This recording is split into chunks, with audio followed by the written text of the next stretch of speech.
So, is it just me, or has anyone else noticed that part 1 and part 2 begin with Zeke parachuting from a Zeppelin? Anyways, welcome back to the channel, everyone. Today, we are going to be talking about Attack on Titan Final Season Episode 17. It has returned! More specifically, though, in this episode, we'll be talking about Zeke and Levi being confirmed to be alive, the showdown between Eren and Reiner. So, with that out of the way, let's jump right into the episode. So, we gotta talk about it. Levi is actually alive. It was actually rather interesting, I think, the way they did this scene, because you have Hanj go up to Levi's body and you think, oh god, this guy looks absolutely terrible, and then they duck in the stream and that's how they escape. I mean, I thought that was a great way to do it, but as well, god, Levi literally just got blown up and now he's being thrown into water. You know, talk about going through a lot of stuff. Levi in the last, god, a couple hours, I suppose, has gone through quite a bit, and I imagine that Levi is definitely alive after this. I mean, come on. There is no way Hanj wouldn't try to escape with Levi unless Levi was actually alive. Hanj is not escaping with a dead Levi body. Maybe some crazy Attack on Titan fans out there would, crazy Levi fans, but Hanj definitely would not. And Hanj is crazy, but not in that way. She's crazy for Titans.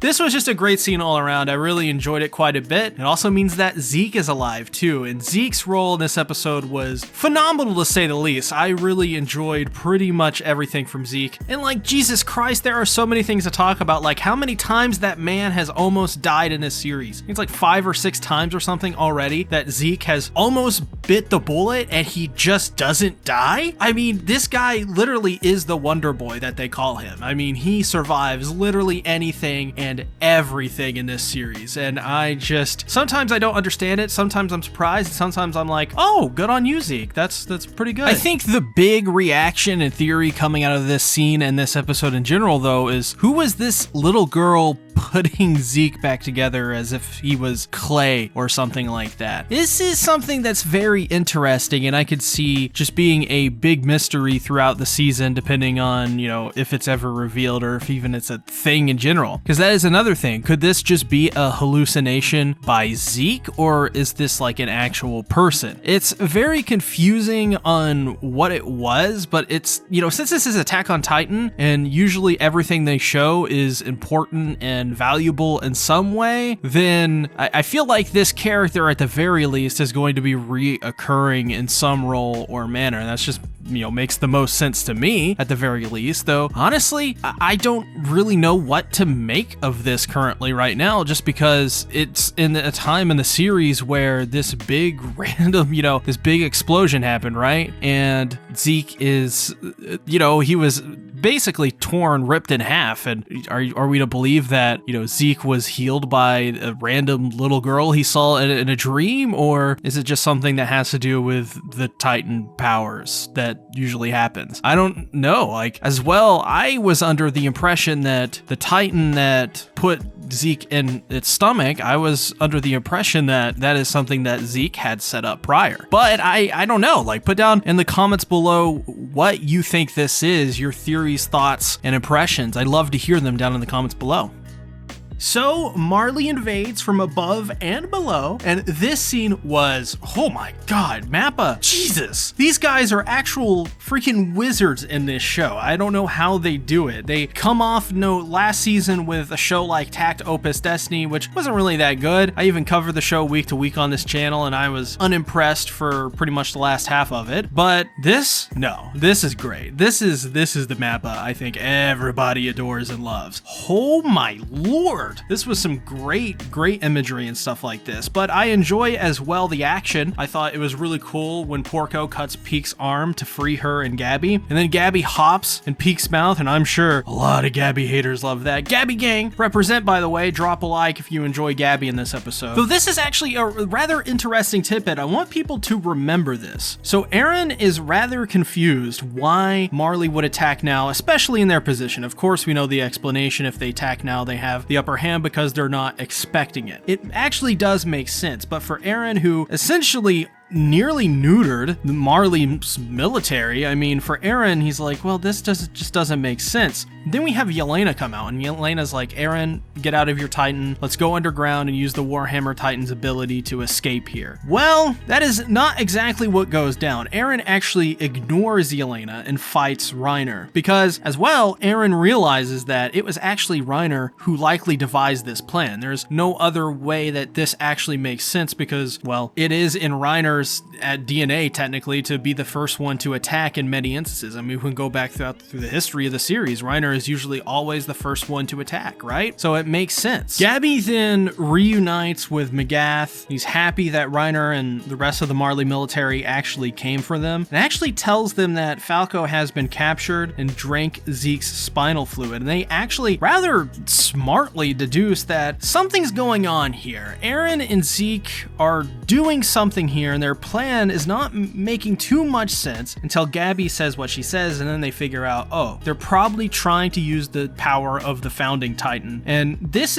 was a great scene to me because it shows that, I don't even know who's villains and heroes at this point, but I guess our heroes, somehow Marley, easily was able to figure out and deduce that, yeah, this is what's going on here. They're not dumb. They're not stupid. That's what makes characters in Attack on Titan so great, is because none of them are dumb. They're all smart. So their goal at this point is to not allow Zeke and Eren to come into contact and either eat Zeke or eat Eren, either one, probably both, I would assume. And I love this line. They say that their goal now isn't just to protect Marley, but the world. I mean, think about the scale of this. We've already in the series talked about the rumbling. If the rumbling is activated, the whole earth could be flattened. I mean, this is not a situation where we are just protecting Marley anymore. This is a situation where Marley is just another side in this almost World War-like scenario. I mean, I think we've made those comparisons many times before, but this is like Axis and Allies in many ways. This is the world versus Nazi Germany or Japan or whatever in World War II. I mean, this is literally one of these kinds of scenarios where it's the world is fighting a massive war, and they're fighting it against someone who was once deemed the savior of the human race. I mean, that's crazy. You would never expect Marley, the people that they are, to be the people that want to save the world and all of its people. I mean, that's insane to me. But that is what happens when you have a greater evil. Everyone has to unite together to defeat the greater evil and save everyone. Then we see the epic fight. This was so beautifully done by Mappa. They are incredible. Eren, Reiner, and Porco fight. Eren fights off Reiner, then uses his hardening to create spikes to stop Porco. That was great. It shows that he's using the Warhammer Titan in this fight. Eren then creates a whole bunch of spikes, trapping them both in mid-air. They're totally skewered by these spikes. Eren gets sniped by Peak, which all I can say in my head is just Peak.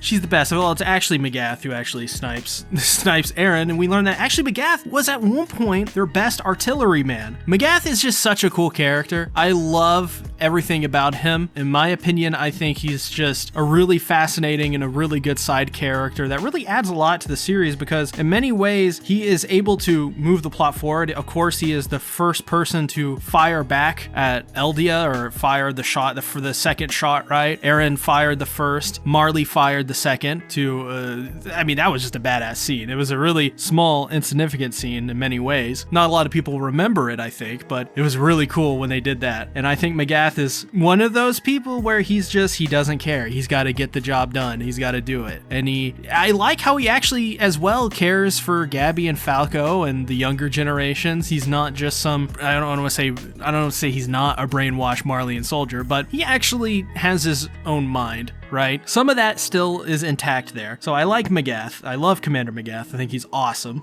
And then Marley fights back and all hell breaks loose. And I love when McGath says that their plan at this point is to keep firing on Eren so that he uses the power of the Warhammer Titan, because if he used the power of the Warhammer Titan, it's like Super Saiyan 2 in Dragon Ball Z, where if you use it, you degrade your energy way faster than not. I think it's the same for Super Saiyan 4 as as well. So essentially, that is their plan, is to waste Aaron's energy. And as we've set up and established in the last fight with Aaron and Reiner, that is actually the case. If they use up too much of their energy, then they kind of can't continue going on. Reiner, as an example, was, well, a big example of that. We saw Reiner transform in the last fight with Aaron, and he didn't have all of his armor on. Aaron as well had to stop the fight and extract because he just didn't have enough energy to go on any further. Then we get this great scene where Reiner gets the upper hand on Aaron, and Reiner is going to go bite his nape, and he's talking about how Aaron,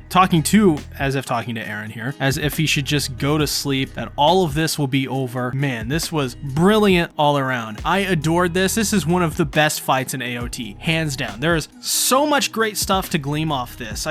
For one, I love that all the Titans have reunited except for Annie and Armin on the island. I think that is a great aspect about what's going on right now on Paradis. But as well, Aaron has gotten really good at using the Warhammer Titan as a defensive Titan. And you have to think that the Warhammer Titan is an offensive Titan, at least the way that Lara Tiber used it, because Lara, she would, create weapons out of her hardening ability and create armor and go in. But Aaron is using it as a way to defend himself, which kind of goes against its original purpose, at least here in this episode. And I think that's what really makes this fight so compelling as well, is that Aaron is on the backbeat here. Aaron is cornered by like 3 or 4 or 5 Titans, and Aaron is so good. He's literally like 1v5ing. This is like in Call of Duty, like a game of search and destroy, where your whole team dies and there's like 5 people left, and you're able to essentially win that round of search and destroy and win the whole game. I mean, that is literally what's happening here. It's such a great thing once you realize that Aaron is not the Aaron that we saw in seasons 1 through 3. This Aaron is just much more ruthless. Also, as well, it's important to note that anti-Titan weaponry has become a huge proponent of this war. This is something that I think has been building up since the first 2 episodes, primarily actually the first episode, which establishes anti-Titan weaponry. If you realize in this episode, McGath is using one of those anti-Titan weapons through the, advent of Peak as well, to use her as a transportation way, and he is sniping Aaron in the head constantly and repeatedly, and actually doing a lot of damage to Aaron. That is huge. That's absolutely massive. That cannot be understated. I also want to talk about the stuff with Armin, because the stuff with him in this episode is actually very important, in my opinion, and it shows that, to set it up pretty much, basically Onyan Capone breaks them out of their prison cell, so to speak. Well, really, they let him out. And it's pretty much revealed that Onyan Capone doesn't have any involvement in any of this. And I think most people probably expected that. In reality, Yelena kept a lot of that stuff a secret from him, and he rationalizes, gives an excuse of like, hey, like, I don't believe, like, I'm a volunteer. I don't believe in a future without Eldia's children.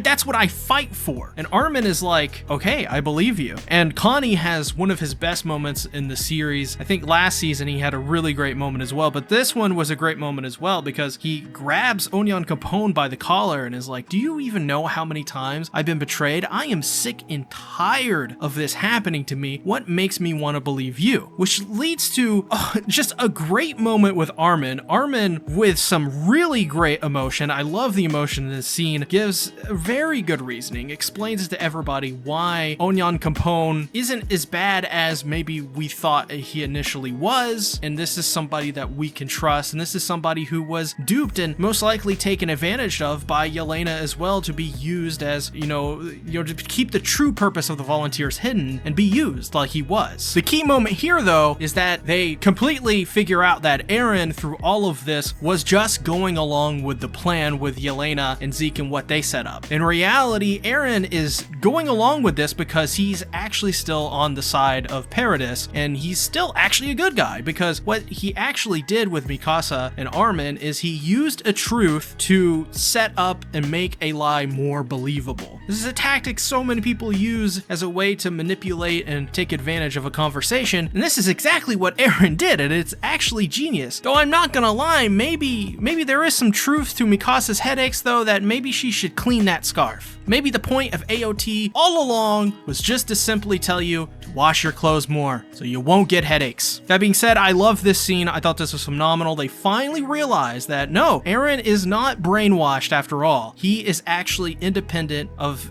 everybody and trying to actually do the right thing with this. Because at the end of the day, it's up to Aaron to decide what to do with the power of the Founding Titan. Nobody else's. Which I think is an actual quote from the episode. And then this episode ends with Reiner driving a spike into Aaron while all hell breaks loose. Listen, this episode was amazing. First of all, watch this episode with headphones. I got a pair of studio headphones.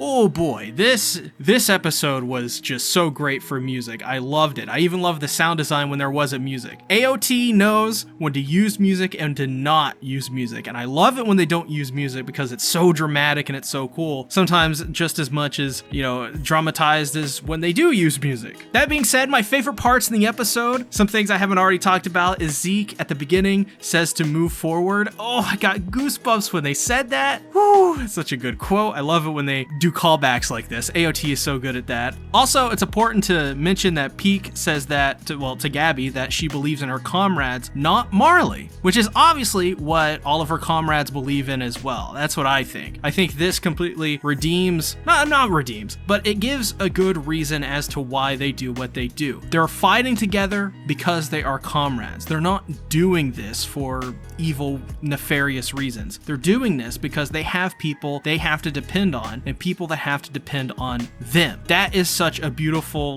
brothers in arms kind of thing. I love that stuff. Another World War, trope. I also love the scene where McGath holds Gabby close and hugs her. That was a really, really good scene that shows to me that, once again, McGath loves and adores Gabby and wants to make sure that Gabby is completely safe, that they're not just these toy soldiers that they can use. Also, as well, speaking of Peak's Titan voice, I always forget what her Titan voice sounds like, but to me, it sounds like a walkie-talkie that's underwater. That's what it sounds like. I don't know. Put down in the comments if you think that's what it sounds like. What does it sound like to you? But I just gotta give, hands off to Mappa. They did amazing this episode. Absolutely phenomenal. Absolutely incredible. The animation on Reiner just punching Aaron, that was incredible. The animation in general just had me go, holy shit. They took full advantage of that year break. That year break did wonders for them, and I adore them for putting as much hard work as they did into this episode. And yeah, Mappa haters, people that were mad and sending out death threats, you guys suck. Like, legit, you guys are terrible. Why do you act like clowns like that? This is phenomenal animation, whether it's CGI or not. It's great. And I think everybody watching this episode can agree they put in a lot of hard work and they deserve props. And I would love to see a lot of those people that were sending out death threats to Mappa. I'd love to see a lot of those people come forward and apologize because they got eggs on their face. Also, as well, the art. Reiner's face being all mauled reminded me so much of Evangelion. I mean, there was another scene that as well, Aaron gets shot in the head. That as well reminded me of Evangelion. This is not the first time where an AOT, God, it's so many times where I've been like, oh, that's a reference to Evangelion, or that's paid tribute to Evangelion and something. But just in general, I think this episode was quite fantastic. If you haven't already, check out my Demon Slayer video that I just released. I think you guys will enjoy that one, talking about the absolutely incredible fight with Daki and Tanjiro. With that being said, put in the comments what you guys thought about the episode. I'll see you in the next one. Bye-bye.